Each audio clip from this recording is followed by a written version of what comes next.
What would you say if I told you that the future status of wealth was owning a compost bin? Okay, now unless you've been living under a rock, that is social media and Instagram, and for your sake, I hope you have. Many of our beloved celebrities and non-beloved celebrities and influencers have been making a move from cities like LA and London to essentially the middle of nowhere, the countryside. This is interesting to me because it's not just influencers and celebrities, it's everyone. Maybe it's you, it's definitely me, and it's pretty much everyone I know that within the last 4 months, someone from every part of my friend group has said, oh, as AI wipes out traditional labor across multiple income levels, what is the future of work? Why are billionaires trading boardrooms for beehives? And what is the significance of this? When they flee the city and they start moving to the countryside, it becomes a new standard ideal and a new standard ideal of wealth. And I want to investigate what this means for the ordinary citizen who probably has a desk job or goes to work every day for a 9 to 5. What does that mean for that person? Because as AI basically overrides jobs on every income level, will the new standard of wealth and status be not proximity to capital, but to distance from it? I.e., and essentially, will rural self-sustaining life become the new ideal in a post-AI driven world? That brings us to part 1.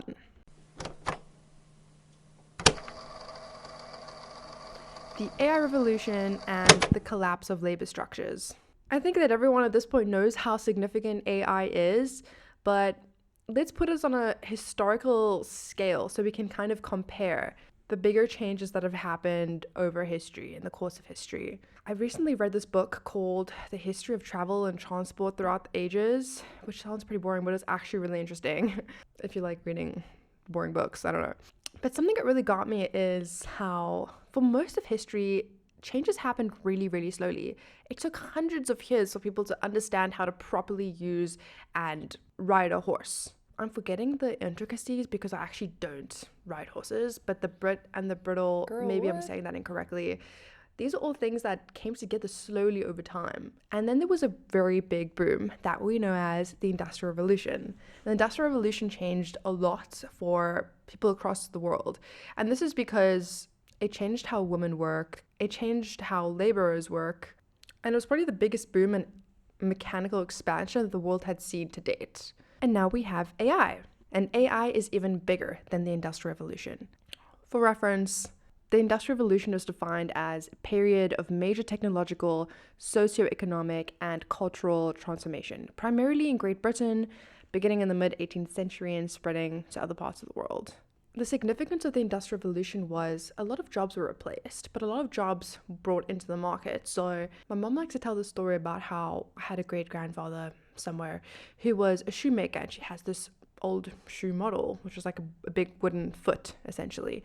And what's interesting to me about that is nowadays, everything is on the factory line, and that's because of the Industrial Revolution. A lot of people in lower trade skills and blue-collar jobs were replaced by factory lines and the machine line. But the significance of AI in this conversation is that people across all income levels are basically at risk. A Forbes article came out essentially detailing that 60% of current jobs will require significant adaptation due to AI. If you haven't seen this happen yet in your particular industry, I'm in the marketing industry, and what kind of astounds me by jobs needing adaptation is that the new titles of jobs are already kind of scary because they seem sort of useless. Jobs like prompt engineer and content moderator are marketing jobs that have had to adapt. And let me not complain, because in that same breath, I'm really glad that jobs are coming up for people to use with AI. Someone still has to, answer the prompts, but it's still disturbing nonetheless. And I don't think that we really understand how quickly it is moving, because movies like I, Robot came out in the early 2000s, and it's always a very futuristic, like 2050. I actually might be wrong. Where did I, Robot come out?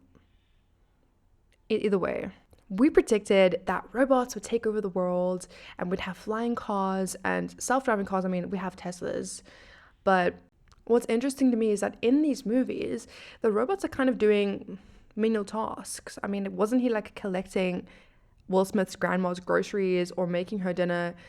In reality, AI is taking over white collar jobs and is more becoming our competition than our assistant helper. Goldman Sachs predicts that up to 50% of jobs could be fully automated by 2045.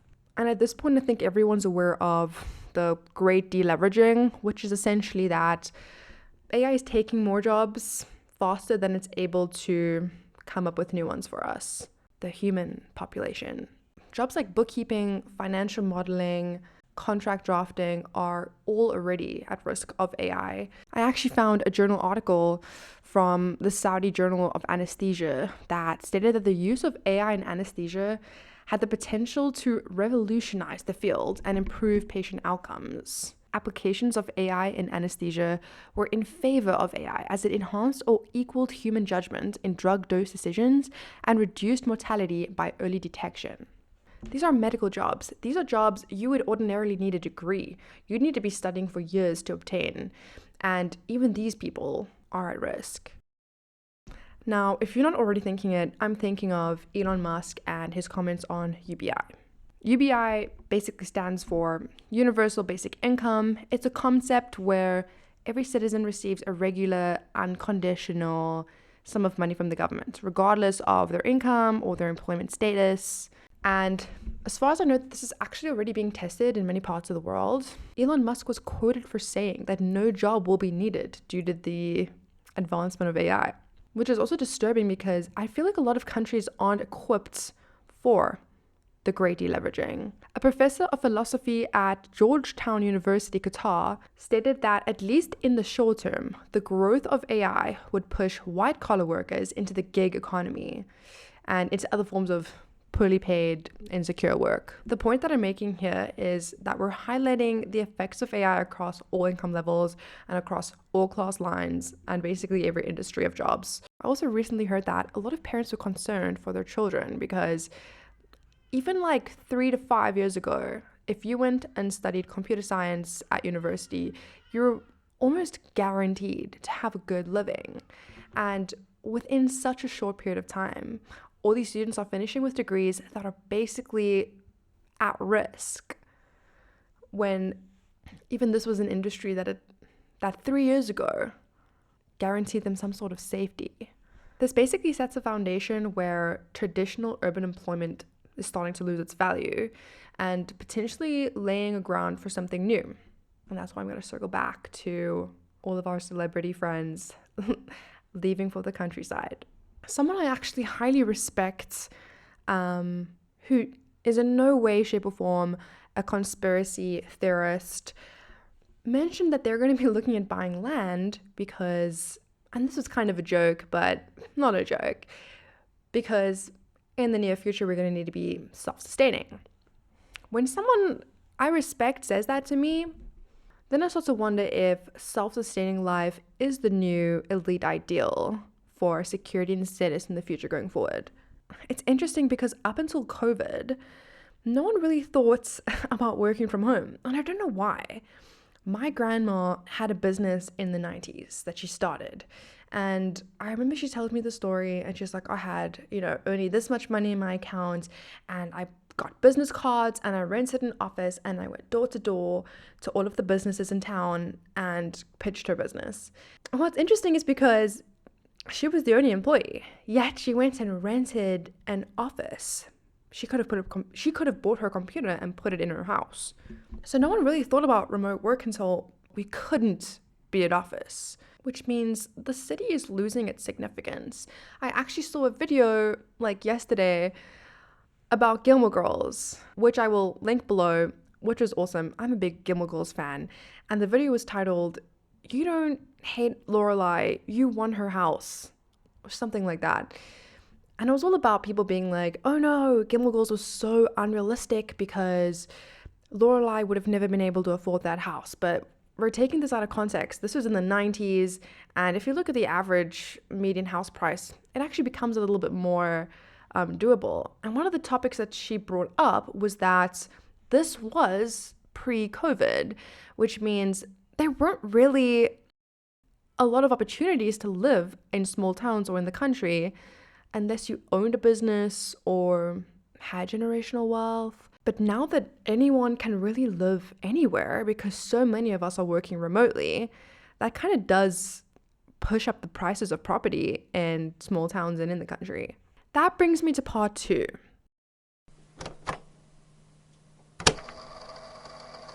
The city as a symbol of work, wealth, and class.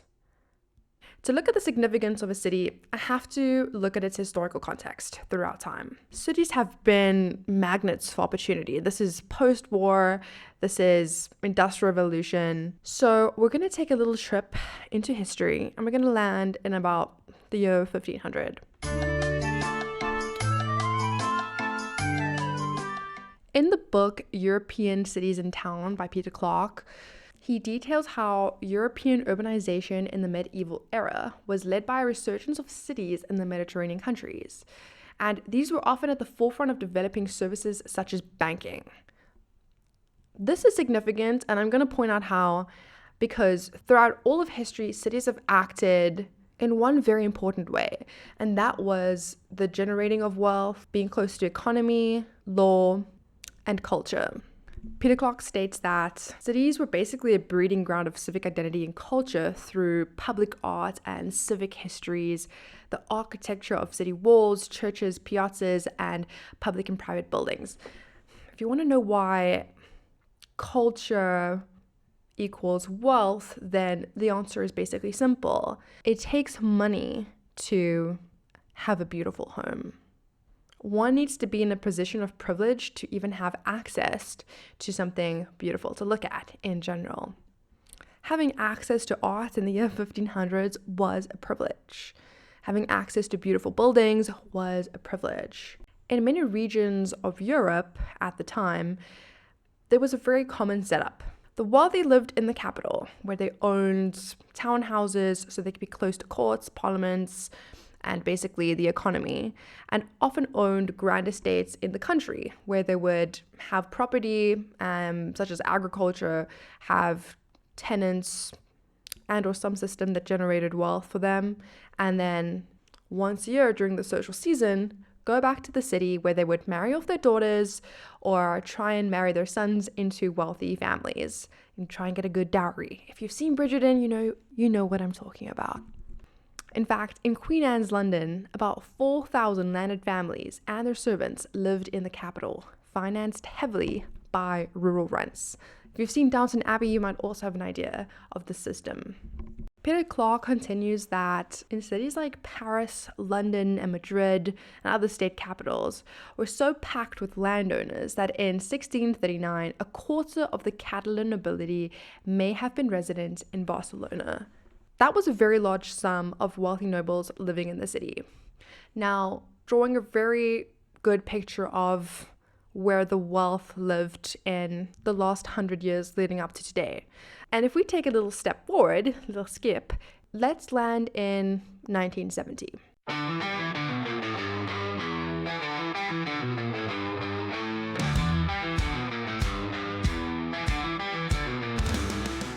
According to the book, The Causes of Rural to Urban Migration Among the Poor, there were principal reasons recorded for people leaving to rural areas and leaving from rural areas. And I'm going to look at some of these and explain the significance. If we look at some of the stated reasons for the move, we can see that about a total of 54.8% for leaving rural areas was for an economic motivation. This finding positions the city as a place of wealth, prosperity, and opportunity for as recently as the 1970s, which is just 50 years ago.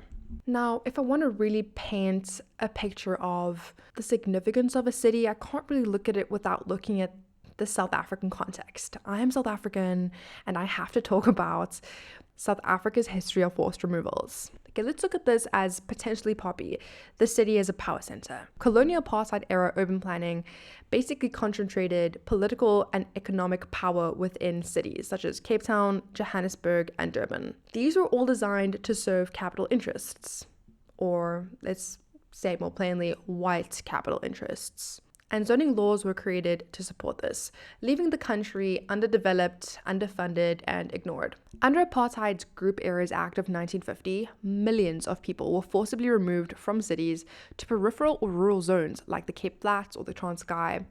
And this happened all around South Africa. Entire communities like District 6 in Cape Town were razed or relocated based on racial classification to keep the power in the city, white power. Vox made a really good video that dives deeper into the history of these racial zoning laws in South Africa, which I highly recommend anyone interested to watch, or even if you're not, educate yourself. One thing that Vox points out is how people were moved out of city zones so that they would be less likely and less able to get to the jobs that are held in the city. People had to take extra trains and commute long journeys to have the same access to work in cities that white people had. But this paints a really good picture of the city as a symbol of wealth and power that transcends throughout time and location. But now I ask, what happens when cities no longer house jobs? But now that we have our beautiful friend AI, that detaches the idea that status is tied to geography. We can now work from anywhere and go anywhere we like. And the corporate girly era that I think was very prevalent along the early 2000s, I'm thinking Ugly Betty, Devil Wears Prada, Confessions of a Shopaholic, is kind of dying. I'm really excited for the Devil Wears Prada revival, but I'm not blind to the fact that the corporate era isn't as romanticized as it used to be. Why would we want to go into the office when I could literally chill at home? I have a desk at home. I can make myself a toasted sandwich whenever I like. I can do the dishes in the middle of the day. I feel free and owned by myself if I'm working from home. Even movies like Weekend at Bernie's position corporate jobs as positions of power. The city is a symbol of power. That brings us to part 3. The celebrity exodus and the rise of slow living.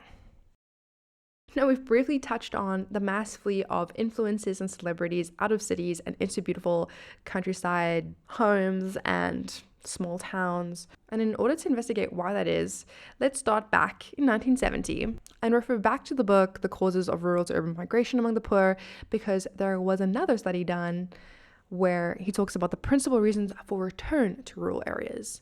Now, I'm not too concerned about the numbers. If we look at the discussion piece at the bottom, he says a number of women expressed the feeling that the countryside and the country schools were a healthier place to raise children. The bells that are ringing in my head are Ballerina Farm. They are Nora Smith building her dream house amongst a beautiful green forest. I know this might be a little bit more common in the States than it is in a couple other countries. For example, where I live, you will not find a green forest in my backyard, which was really sad to me growing up because I watched Vampire Diaries and Pretty Little Liars, and in every other scene, they're in a forest, and I'd look behind me and be like, why don't I have a forest in my backyard?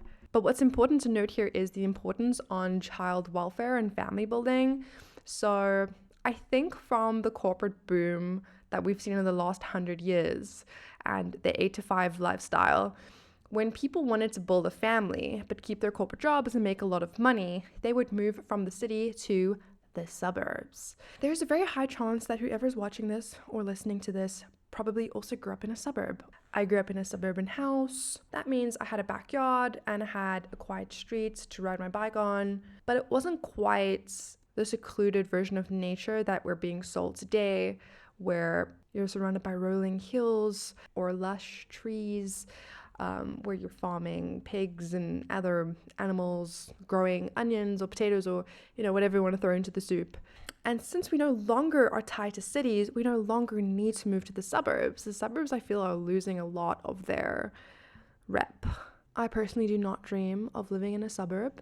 And like many other people, I am drawn to the soft life. So let's talk about self-sufficiency as the new status of wealth.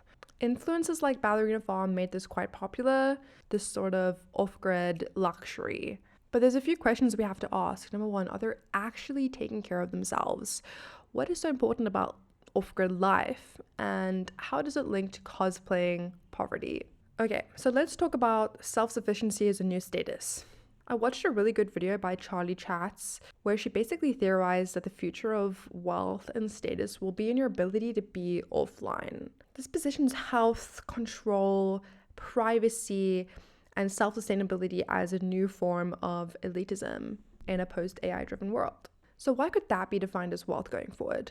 There's been a history of the wealthy basically cosplaying being poor for a while. This goes from Balenciaga releasing their infamous extremely destroyed sneakers for a humble $1,850 and distressed fashion. I don't know if you're thinking of it, but I'm thinking of hobo chic. I feel like, why was I seeing that like 2 years ago? All the way to Ballerina Farm, where they basically own a 328-acre Utah farm, and while she spends most of her time homemaking and cooking from scratch, milking animals, and essentially living off the land, glorifying a throwback lifestyle and praising a return to traditional gender values, there's also another element of that that's unrealistic that we're not seeing as the ordinary person and the ordinary consumer, and that is that they are actually rich. The New York Times actually wrote that Hannah Nealman had been criticized for romanticizing traditional gender values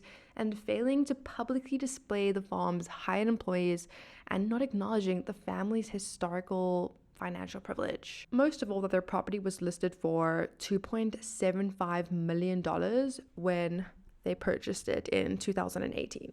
Now, I don't know about you, but I do not have $2.7 million to buy a house. And I think that why it's significant is that most people who do have $2.75 million to buy a house are more likely not going to be milking animals on it. That's where we see this interesting shift among city life and farm life. Because if you lived in the country, historically, you probably didn't have the same access to resources, education, and wealth that people did in the city, where law, economy, and wealth was grown. Therefore, they've been dubbed as cosplaying a rustic, self-sufficient farm life despite her family's considerable wealth. And there's a very interesting historical pretense here, which I think a lot of people have already talked about, so I'm just going to touch on it briefly, which is Marie Antoinette. So Marie Antoinette, the last queen of France, famously or infamously built a peasant village in her backyard. In her peasant village, she would basically play act a simple life with chickens and a little windmill and a beautiful little cottage, and then she would return to her beautiful palace and continue her royal existence. Her village was a pastoral Pinterest board filled with milkmaids, farmhouses, gardens, a really good symbol of detachment from reality. And while this is very significant, I also think it was predictable. A couple of years ago, we had a very big boom on a trend called cottagecore. According to my calculations, aka Google Trends, cottagecore boomed from around 2021 until the end of maybe 2024 or beginning of 2024. And that's when we kind of started progressing from cottagecore life into the soft life. So why are we romanticizing slow living suddenly? One theory might be exceptionalism, which is that in a productivity-driven world, doing nothing becomes a status symbol. Complete detachment is a hallmark of being wealthy. If you're rich, you can pull off detachment like it's your job. Here's my take. Because you're wealthy, you're in a position of privilege that allows you to opt into experiences that others can't afford to romanticize. You can detach, you can simulate labor, you can present rural, hands-on work as a lifestyle choice because you didn't have to do it for survival. It's not a return to simplicity. It's the luxury of performing it. From cottagecore to slow living, Women's Health has dubbed it the next revolution. This is where the illusion of slow living collides with a future of status in a world increasingly automated by AI, where traditional labor is being phased out across income levels. The new luxury isn't access to capital, but distance from it. Celebrities are already making this shift. I actually recently heard that Ellen DeGeneres moved to the Cotswolds, and I saw some article about her house. It's this ability to live simply without financial consequence that's becoming the ultimate symbol of privilege. And it supports the idea that as AI takes over more human jobs, rural self-sustaining living may emerge not as the necessity for the poor, but as an elite ideal for the people who already have means, i.e., not having to participate in the economy becomes a flex. That brings us to part 4. The future of status in a post-AI society. If wealth is no longer about owning labor because AI basically does everything, then what becomes valuable to us? This takes us back to everyone wanting to suddenly live on a homestead. And I mean everyone I speak to. I've never heard a friend of mine say, oh my god, I can't wait to move to the suburbs, or I can't wait to live in the city. Actually, I do. Actually, I think I'm one of those people. I like living in the city while I'm in my 20s, but like in the future, I do not dream of a suburban life. We're all dreaming of leaving and living close to nature and close to our families in a world that's detached from social media in some way. We have this illusion that the further we are from the city, the further we are from social media and the implications of AI. Is this potentially reverse feudalism?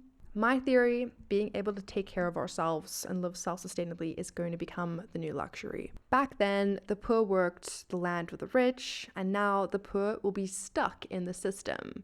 And the rich will be gone. They will be unreachable, unplugged, and untouchable. My crazy conspiracy theory is that in 10, 20 years, AI will have enslaved most of humanity. I'm already seeing videos where people describe how aristocratic it is to stay offline, how it's a luxury reserved only for the rich. So I'll leave you with a question. Will the countryside life and being able to fend for yourself become the new ideal of luxury? Who really gets to opt out of the system? Probably not the poor. In a world run by machines, will survival without them become the new status symbol? And will opting out become the highest form of status? I think I'll leave it there. And as I close off this video and open up my Pinterest to cottagecore, slow living, fantasy images, try not to stress about where the jobs are gonna go and how we're gonna make money when everything is automated. Do you think that true freedom in the future will be measured not by income, but how far you are from a cell tower? Let me know. And thanks so much for listening.